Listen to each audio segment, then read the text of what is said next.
Hi guys, welcome. आज हम बात करने वाले हैं एसिंक्रोनस एंड सिंक्रोनस प्रोग्रामिंग की। इन दोनों में क्या डिफरेंस होता है।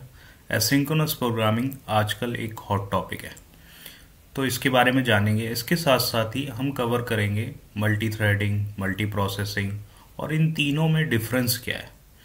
और बेसिकली हम कंकरेंसी, पैरेललिज्म, ये दोनों चीज़ों को डिफ्रेंशिएट करने की कोशिश भी करेंगे। आमतौर पर हम लोगों को लगता है कि दोनों सेम ही चीज़ें हैं, और हमको लगता है कि मल्टी थ्रेडिंग भी पैरेललिज्म ही है, लेकिन इन दोनों में बहुत डिफरेंस है। तो गाइस, आज मैं बहुत ही बेसिक सी चीज़ों को कवर करूँगा, मतलब एक morally it will be a theoretical lecture. So let's start. तो सबसे पहले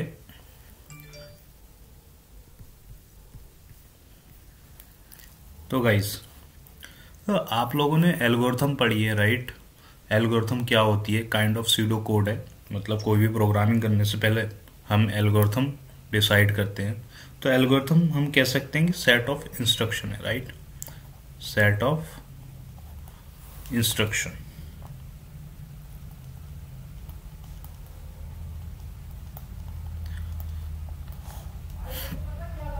जैसे कि मुझे अगर कॉफ़ी बनानी है, ठीक है, तो कॉफ़ी बनाने के लिए सबसे पहले मैं क्या करूँगा, मैं वाटर को बॉयल करूँगा, ठीक है।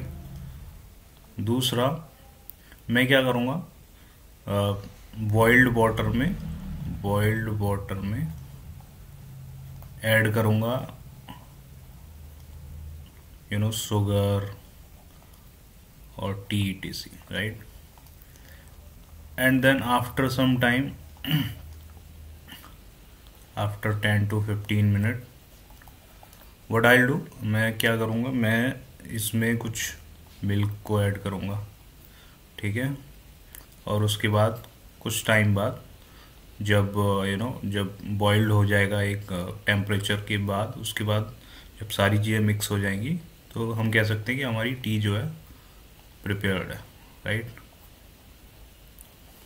तो ये जो प्रोसेस है, राइट। और इस प्रोसेस को हम कह सकते हैं ये इंस्ट्रक्शन है, काइंड ऑफ। अगर हम किसी से चाय बनवा रहे हैं तो ये सेट ऑफ इंस्ट्रक्शन हो गए, और ये हमारी एक एल्गोरिथम होगी चाय बनाने की, ठीक है। तो अगर मैं इन सारे इंस्ट्रक्शन को एक ऑर्डर में फॉलो करता हूँ, ठीक है ना। सबसे पहले मैं बॉयल किया मैंने वाटर, फिर उस बॉइल्ड वाटर में मैंने शुगर या टी डाली, और उसके बाद 10-15 मिनट के बाद मैंने मिल्क को ऐड किया और हमारी चाय बन गई। उसके 10-15 मिनट, या हो सकता है मैं ज़्यादा बोल रहा हूँ क्योंकि मेरे को आइडिया नहीं है इतना, लेकिन हाँ ठीक है, 5 मिनट के बाद चाय बन गई, ठीक है। तो ये हमारे जो इंस्ट्रक्शंस हैं, राइट, अगर इसको मैं फॉलो करता हूँ तो हमारी टी जो है वो प्रिपेयर हो जाएगी। अब अगर मैं इस ऑर्डर को सीक्वेंस में, ठीक है ना, सीक्वेंस में फॉलो करूं, तो अगर मैं प्रोग्रामेटिकली इसको लैंग्वेज में बोलूं तो हमारी क्या होगी, ये सीक्वेंशियल प्रोग्रामिंग है, ठीक है ना। मतलब कि हम इसको ये कह सकते हैं कि ये जो है सिंक्रोनस प्रोग्रामिंग है। अब ये टर्म अगर नया लग रहा हो तो मैं बता देता हूँ कि ये जो है ना, ये जो टर्म है, ये हम सभी लोग फॉलो करते हैं इसको। नॉर्मली ज़्यादातर हम जो भी कोड करते हैं वो इसी के अकॉर्डिंग करते हैं। हम कोई भी टास्क, मान लीजिए ये टास्क 1 है, टास्क 2 है, टास्क 3 है, और मुझे टास्क 4 तक जाना है, या हमारा आउटपुट है। तो हम सबसे पहले यही करते हैं कि हम सीक्वेंशली और ऑर्डर को मेंटेन करते हुए अपना काम करते हैं। मतलब पहले मैं इसको पूरा करूँगा, फिर इसको और इसको। जैसे कि मान लो मुझे एक फ़ाइल को डाउनलोड करना है, ठीक है, और उसमें से कुछ लिंक को मुझे क्या करना है, निकालना है, ठीक है ना। तो पाइथन में क्या है, ब्यूटीफुल सूप है, ठीक है, लिंक वगैरह फैच करने के लिए किसी भी HTML कोड से। तो मैं सबसे पहले क्या करूँगा, मेरा पहला काम ये होगा कि मैं फ़ाइल को डाउनलोड करने के लिए रिक्वेस्ट लाइब्रेरी का यूज़ करूँगा और उसको डाउनलोड कर लूँगा। उसके बाद उस जो भी मैंने डाउनलोड किया HTML फाइल को उसको मैं रीड करूँगा, ठीक है, और उसके बाद लिंक को फैच करूँगा, ठीक है। ये 3 जो काम है, ठीक है, ये मैंने ऑर्डर में किए और ये नॉर्मल कोड है। मैं मतलब हम सभी लोग इसी तरह प्रोग्रामिंग करते हैं। जब तक ये काम ख़त्म नहीं होता पहला, तब तक मैं रीड नहीं करता फाइल को, और जब ये ख़त्म होता है दूसरा, उसके बाद ही मैं लिंक फैच करता हूँ। मैं कभी ऐसा नहीं करता कि अभी मेरी फ़ाइल जो है पूरा मैंने डाउनलोड की ही नहीं और उससे पहले ही मैं उसमें लिंक फैच करने लगा, ठीक है ना। तो ये जो तरीका है ना नॉर्मल, ये तरीका है सिंक्रोनस प्रोग्रामिंग। मतलब कि जब तक एक टास्क ख़त्म नहीं होगा हम दूसरे इंस्ट्रक्शन पे जाएंगे नहीं। ये नॉर्मल सी बात है। अभी एसिंक्रोनस प्रोग्रामिंग क्या है उसको डिस्कस करते हैं। एक काम करता हूँ, इसको इधर कर देता हूँ, ठीक है। देखो एसिंक्रोनस प्रोग्रामिंग में क्या डिफरेंस है।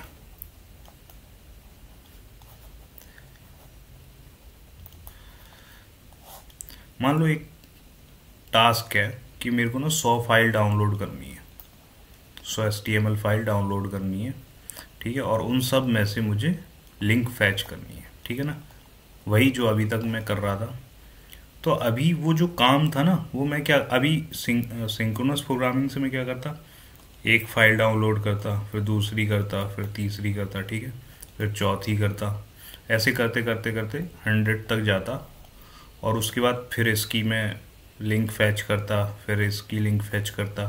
मान लो अगर इसमें कोई लिंक है या कुछ भी, मान लो टेक्स्ट फैच करना है, इसका करता, इसका करता, ऐसे करके। ये सिंक्रोनस बहुत टाइम टेकिंग प्रोसेस है। इसी काम को करने के लिए अगर मैंने 100 बंदे लगा दिए, ठीक है, 100%, तो मान लो अगर ये पूरा प्रोसेस 1 सेकंड ले रहा है, तो ये टोटल प्रोसेस कितना लेगी, 100 सेकंड, ठीक है। लेकिन यहाँ पे ये कितना लेगी, यहाँ पे अगर मैंने 100 बंदे लगा दिए तो एक बंदा एक लिंक को करेगा, और उसी सेम टाइम में एक बंदा दूसरा बंदा दूसरी लिंक को करेगा, ठीक है। बंदा मतलब पर्सन, तीसरा पर्सन तीसरी लिंक को करेगा। तो 1 सेकंड में ही मेरी ये 100 की 100 फाइल जो मैं डाउनलोड भी कर लूँगा और फैच भी कर लूँगा उसकी कंटेंट उन फाइलों में से।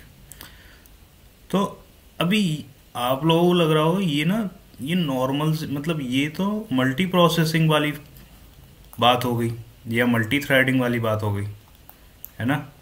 ये तो मल्टी प्रोसेसिंग हो गई भाई। मल्टी प्रोसेसिंग में भी तो हम यही करते हैं कि 100% की जगह 100 प्रोसेस हमने स्टार्ट कर दी और हमारा काम जल्दी हो गया।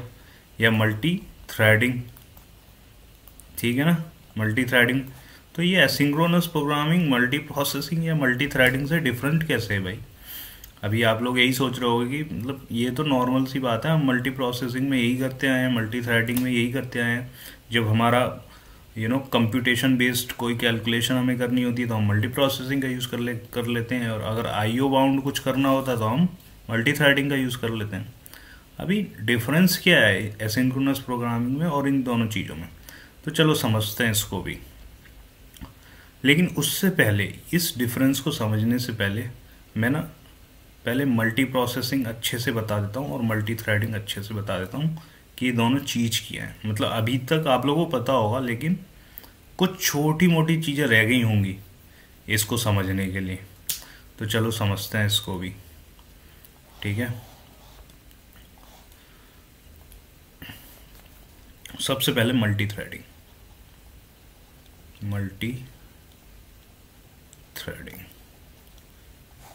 देखो मल्टी थ्रेडिंग मतलब कि एक से ज़्यादा थ्रेड हमारी काम कर रही होंगी, ठीक है।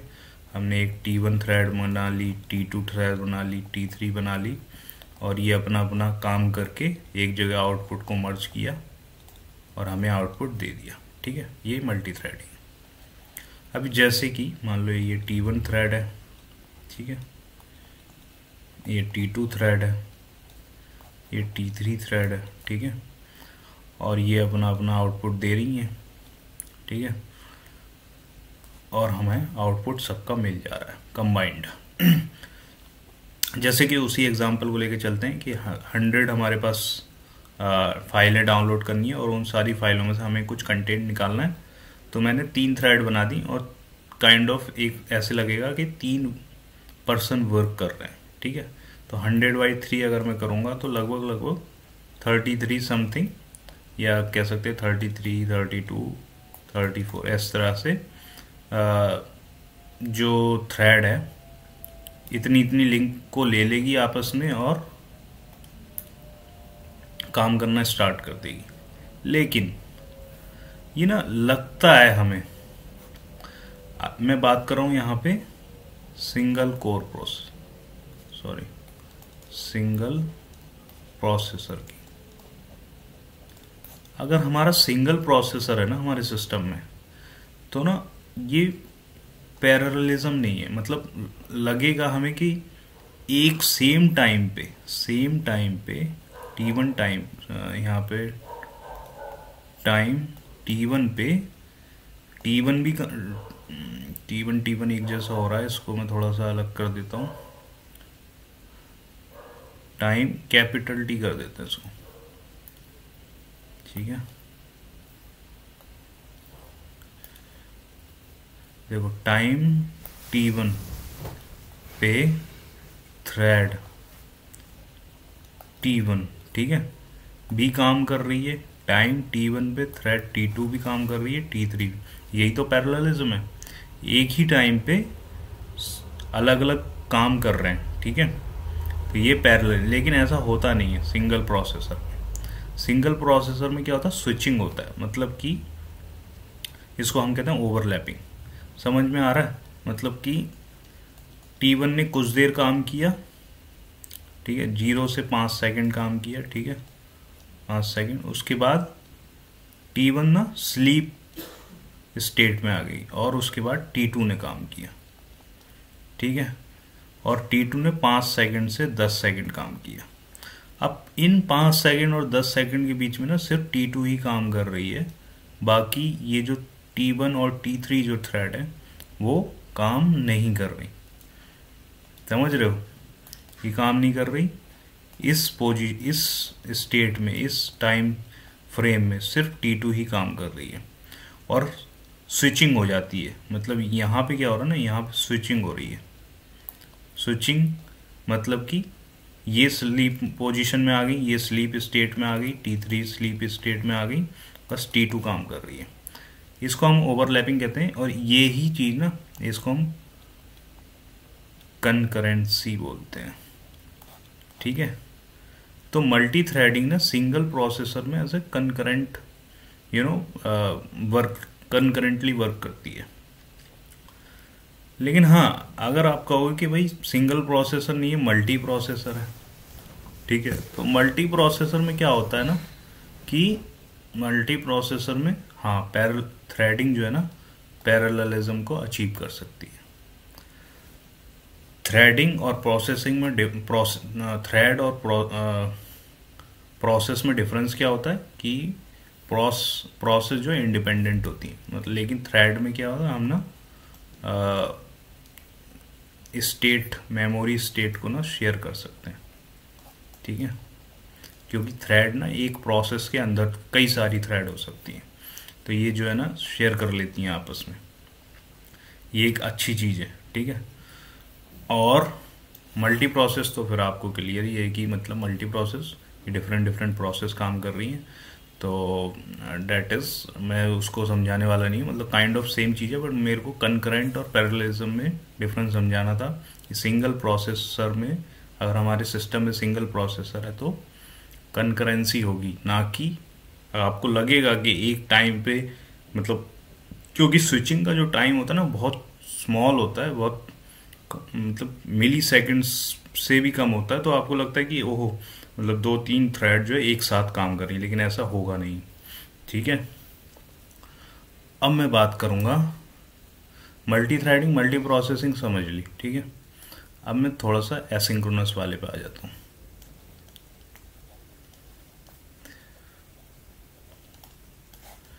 ठीक है। देखो एसिंक्रोनस में क्या है, समझ लो अभी मान के चलते हैं सिंगल प्रोसेसर है हमारा, ठीक है, हमारा सिस्टम में ना एक ही प्रोसेसर, ठीक है। तो थ्रेडिंग में हम क्या कर रहे थे, थ्रेडिंग में क्या हो रहा था, स्विचिंग हो रही थी, ठीक है। थ्रेडिंग में एक T1 थ्रेड है, एक T2 थ्रेड है, ठीक है। कुछ के मान लो कुछ पीरियड ऑफ टाइम के बाद, मान लो 5 सेकंड के बाद, या जब भी हम इसको इंस्ट्रक्शन देते हैं, ये स्लीप मोड में चली जाती है, ये स्लीप मोड में चली जाती है, और T2 अवेक हो जाती है, ठीक है। ऐसा कुछ होता है, मतलब लाइन बाई लाइन चलती है, मतलब एक लाइन चली, उसके बाद ये स्लीप हो गई, फिर ये चली, फिर उसके बाद ये स्लीप हो गई, फिर T1 चली, फिर T2 चली, इस तरीके से चलती है। तो स्विचिंग होती रहती है। अभी क्या है, वो टी वाले पे चलते हैं, जब हमारी टी प्रोसेसिंग थी, ठीक है। हाँ, तो एसिंक्रोनस को ना हम नॉन ब्लॉकिंग भी बोलते हैं। नॉन ब्लॉकिंग क्यों बोलते हैं वो मैं बताता हूँ अभी।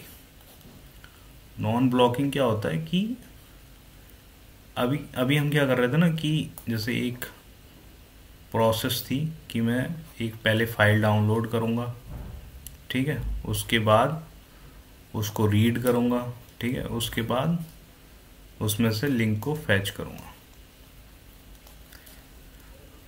अभी एसिंक्रोनस में क्या होगा कि फाइल, अभी सिंक्रोनस में, पहले सिंक्रोनस का, सिंक्रोनस में क्या होगा कि फाइल जब तक डाउनलोड नहीं होगी ना, तब तक मैं रीड नहीं करूँगा, मतलब कर ही नहीं सकता।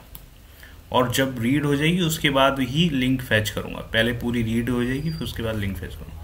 अभी एसिंक्रोनस में हम क्या कर सकते हैं, ये फाइल अभी डाउनलोड हुई नहीं है, ये प्रोसेस चल रही है, ठीक है।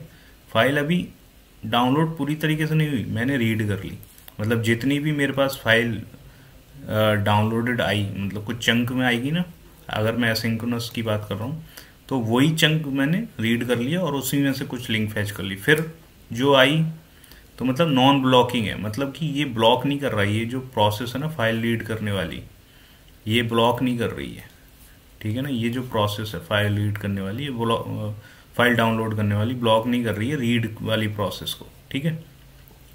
तो एसिंक्रोनस ये हो गया नॉन ब्लॉकिंग, ठीक है। अब इसका फायदा क्या होता है, इसका फायदा ये होता है कि भाई ये जो रीड वाली प्रोसेस है ना, ये वेट नहीं करती फिरेगी इसका फाइल डाउनलोड का, ये भी चल रही है, ये भी चल रही है साथ में, ठीक है, और ये भी चल रही है लिंक फैच वाली। तो इससे ना टाइम जो हमारा कंज्यूम हो रहा था, अभी टाइम कंज्यूम नहीं होगा, टाइम बच रहा है, ठीक है। तो ये हो गया नॉन ब्लॉकिंग।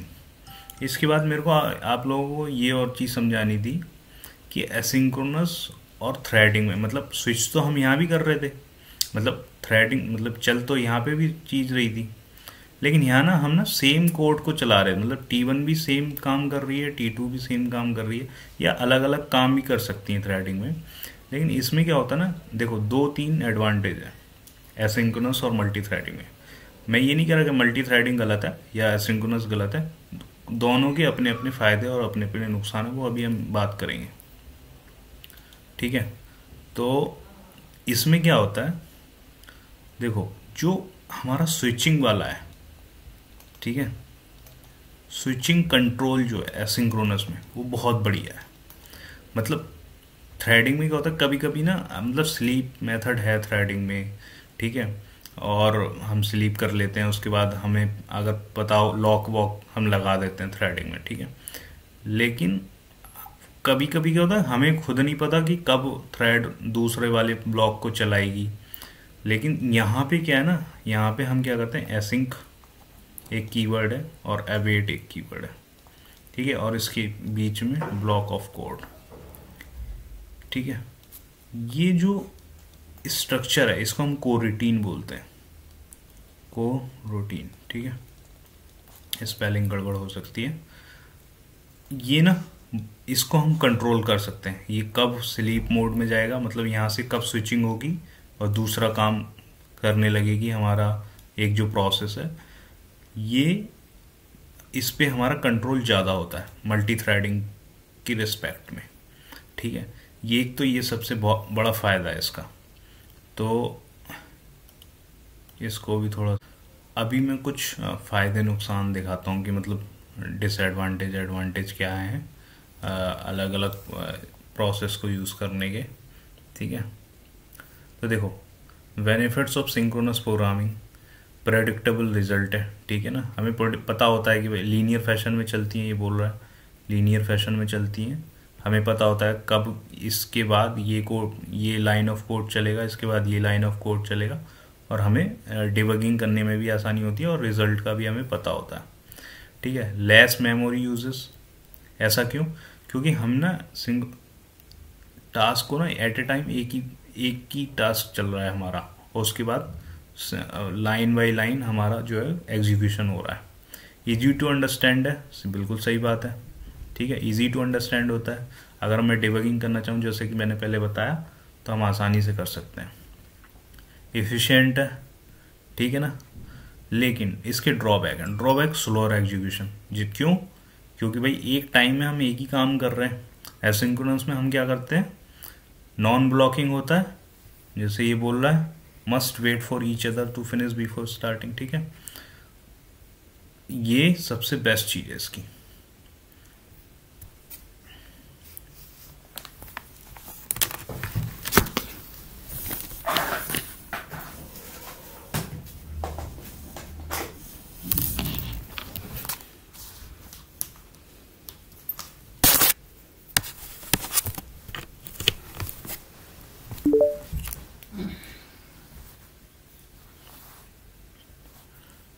हाँ, तो जो एसिंक्रोनस प्रोग्रामिंग है, ये वेट नहीं करती किसी प्रोसेस को ख़त्म होने के लिए, ये सीधा काम पे लग जाती है। हार्डर टू स्केल, स्केलिंग करना मुश्किल है सिंक्रोनस प्रोग्रामिंग को। ये ड्रॉबैक बता रहा हूँ मैं। क्यों? क्योंकि सिंक्रोनस प्रोग्रामिंग में क्या है कि टास्क एक बार में एक ही चल रहा है, डिफ़िकल्ट है। अगर बहुत बड़े लेवल पे अगर हमें करना हो तो मुश्किल हो जाता है, काफ़ी टाइम कंज्यूमिंग प्रोसेस है। ठीक है, कंकरेंसी लिमिटेड है। ठीक है, कंकरेंसी मैंने समझाई दी है। अब एसिंक्रोनस प्रोग्रामिंग के कुछ बेनिफिट सुन लो। फास्टर एग्जीक्यूशन है। क्यों? ये पता ही है, मैंने बताया। ईजियर टू स्केल है, ये भी अभी हमने देख ही लिया क्यों है ईजियर टू स्केल, अभी आप खुद ही बता दोगे। ठीक है, हाइयर थ्रूपुट है। ठीक है, क्यों? क्योंकि ज़्यादा टास्क को हम शॉर्टर टाइम में कंप्लीट कर सकते हैं। ड्रॉबैक क्या है? कॉम्प्लेक्स है थोड़ा सा, बिल्कुल मानता हूँ मैं कॉम्प्लेक्स है।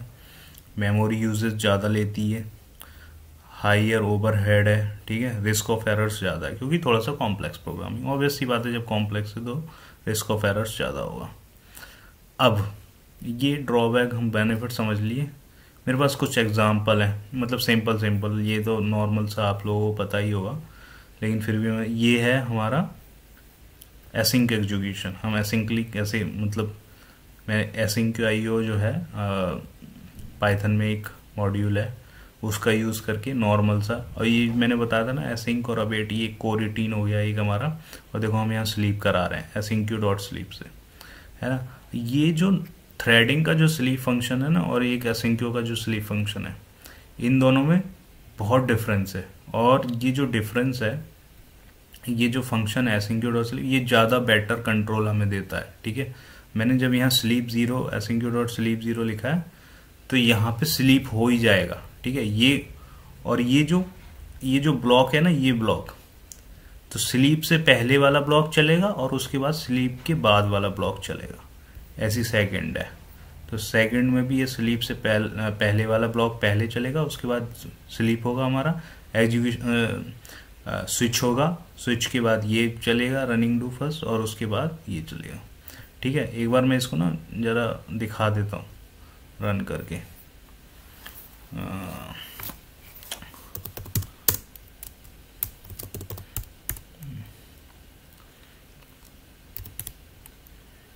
ठीक है,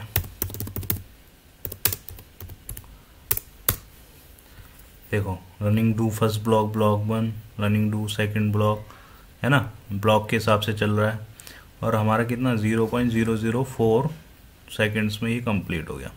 तो उम्मीद है कि मतलब एक बेसिक अंडरस्टैंडिंग हुई होगी एसिंक्रोनस एंड सिंक्रोनस प्रोग्रामिंग की। Okay then. Till then bye bye.